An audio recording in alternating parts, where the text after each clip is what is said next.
All right, y'all, how y'all doing? I wanted to make this video right quick because I just got back from Mississippi and did something that I don't do very often. I had to quote an expansion valve. There was a reason for that. A lot of people will call me and they're like, man, I think it's the valve. And I'm like, man, I think it's not the valve. But in my defense and in some of the other people's defense that call me, a lot of the valves they're changing out are Sanhua valves. They're changing out on these Hussmans to the self-contained Hussmans, the Freedom line. They used to be BQ Sporlans like this, but they changed them. This is actually Emerson, but they changed them to something that's similar to this. It still has a screen in it, but it's not a removable screen. Power head is not removable.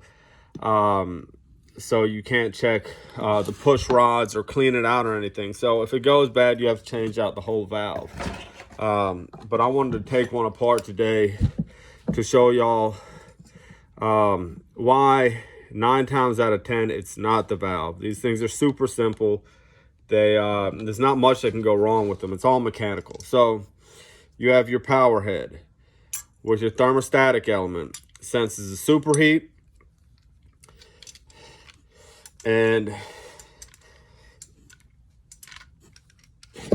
it pushes against this diaphragm in here. So this bulb has its own charge in it, refrigerant charge. Some of them have just a thermostatic charge and maybe a liquid in there. Most of the time it's a refrigerant that's similar to the one that's used in the system that will open and close this valve with pressure. So it presses against this diaphragm. Now this is in the refrigerant circuit. This is not. Pushes against the diaphragm and pushes against these push rods, which are removable, as you can see. You have the stem right here. Sometimes these valves will be bad. It won't be the valve, it'll be the stem. The stem should not be an infinity stem. You shouldn't be able to keep turning it and turning it. It should stop somewhere on both sides. You got clockwise is going to be closing the valve. Counterclockwise is going to be opening the valve. And all it basically does, just like the video you saw of the liquid injection valve. Of course, liquid injection valve wasn't adjustable, but this, when you adjust this, when I tell you, or when I tell someone to adjust superheat, and they adjust this, and I tell them open the valve. Well, you're opening the valve, and opening the valve doesn't necessarily open the valve. What it does is just releases pressure on this spring right here that's in here. This stem puts tension on this spring that pushes against this needle that sits on top of the spring. And that needle goes inside here into that seat. So you have the seat in there, and then your push rods. You can see the 2 holes in there on the side. I'm about to put these push rods in here. These push rods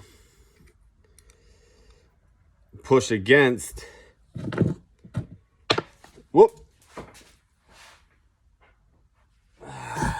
push rods push against this needle, and you can sort of see on there, see those 2 little dots, the one at the top and the one at the bottom. You get the needle in the middle. That's where your push rods are sitting against. So they are actually pushing on this needle.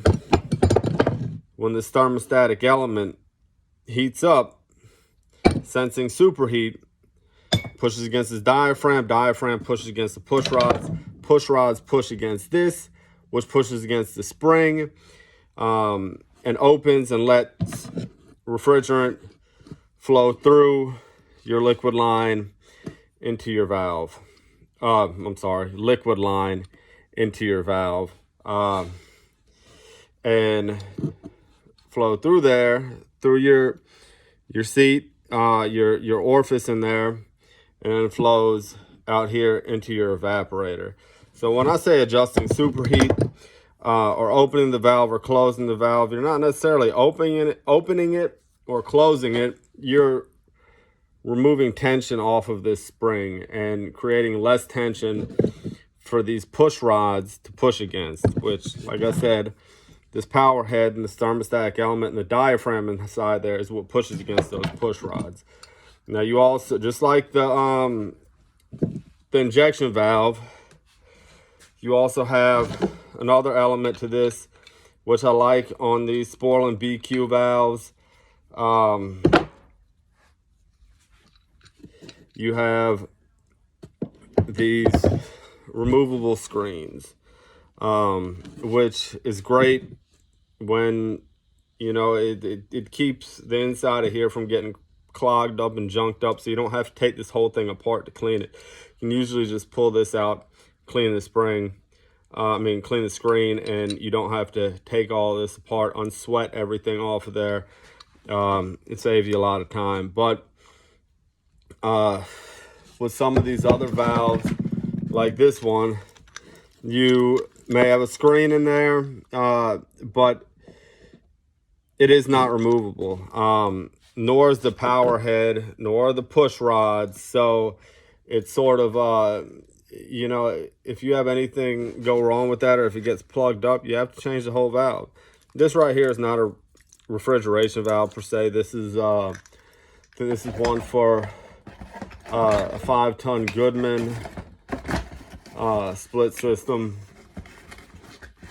that I had left over from a job that we used the piston in instead. But yeah, so that's your breakdown of your valve, and you can see how valves don't necessarily go bad. Your power head may go bad. You may get a rub out in here. Your bulb may lose its charge. Well, when your bulb loses its charge, well, you see now you don't have anything pushing against the diaphragm and nothing pushing against these push rods, and now your valve is going to be what we call slam shut. You're not allowing enough refrigerant through. So and when that happens with something like this, you don't have to change the whole valve. You can just change the power head. How much easier is it to just change the power head rather than taking the whole valve apart, unsweating it, you know, and risk contaminating your system with you know, carbon buildup or anything. A lot of people don't solder with nitrogen. I try to when I can, especially if it's on my outlet side of my filter dryer, only because I'm not trying to get anything plugged up in my screen or in my valve, or in my piston if it's a air conditioning system, or cap tube if it's a smaller self-contained. And if you have to take apart one of these valves, I find these Klein slim jaws are the best thing to use. You see how small these your nut on this power head is. So, and it's also pretty tight once you get this on there. It's a tight fit, so it's sort of hard to get. So you have this right here. There's also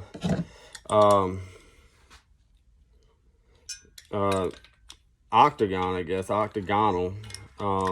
So as far as trying to get a larger crescent wrench on there, you sort of fight against this as well as the power head, trying to get the power head off. So you have one of these slim jaws, makes it 10 times easier to get this power head off. Fits right on there. You have absolutely no problem getting it off.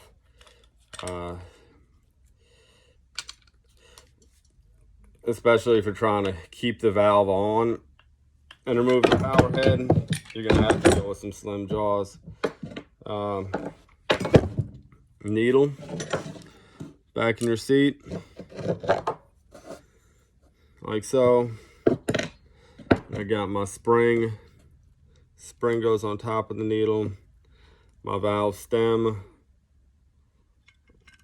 Stem goes right here.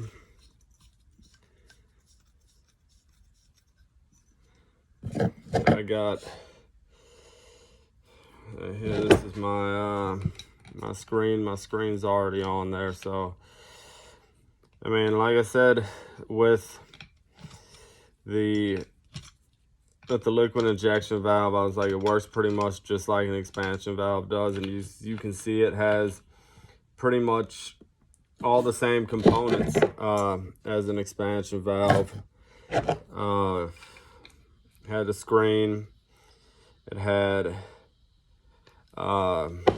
screen, it had the spring, it had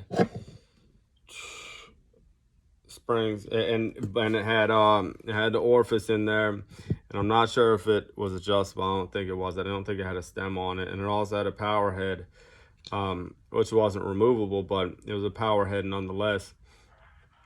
It may have been removable, I don't know. So when I talk about this as being a BQ, a Sporlan BQ, when I say BQ, that's a balance port, externally equalized. You have Qs, which are not externally equalized, they're internally equalized. So you can see the needle inside of there. So that's your TXV expansion valve, TEV, whatever you want to call it, lesson for today. Now you know, if you're one of the people that calls me and says I have a bad TXV, and I say you probably don't. That's why I say that, because these things are mechanical in nature. There's really not much that can go bad with it other than losing your bulb charge, and in that case all you got to do is replace your power head. You can take these things all the way apart, clean them, oil them, do whatever you have to do, and you should be able to get them back together and have them working just like new. Another thing, if you're opening up your system for any reason on any type of refrigeration that has one of these with a screen, I highly suggest taking that screen out and checking it before you go and start pulling a vacuum. It's just, you know, to prevent future problems, anything that could happen. You don't know how many people have soldered on that system without nitrogen. You don't know how much carbon residue and buildup is inside that screen. So if you can just go ahead and check it and take it off and just verify that it's clean, that's the best thing to do. Easiest way to clean it for me, some people use brake cleaner. Supermarkets, of course, I'm not going to carry brake cleaner. I will use either a degreaser, Virginia spray degreaser, or RX11 flush if I have it. So that's what you got. Y'all take it easy.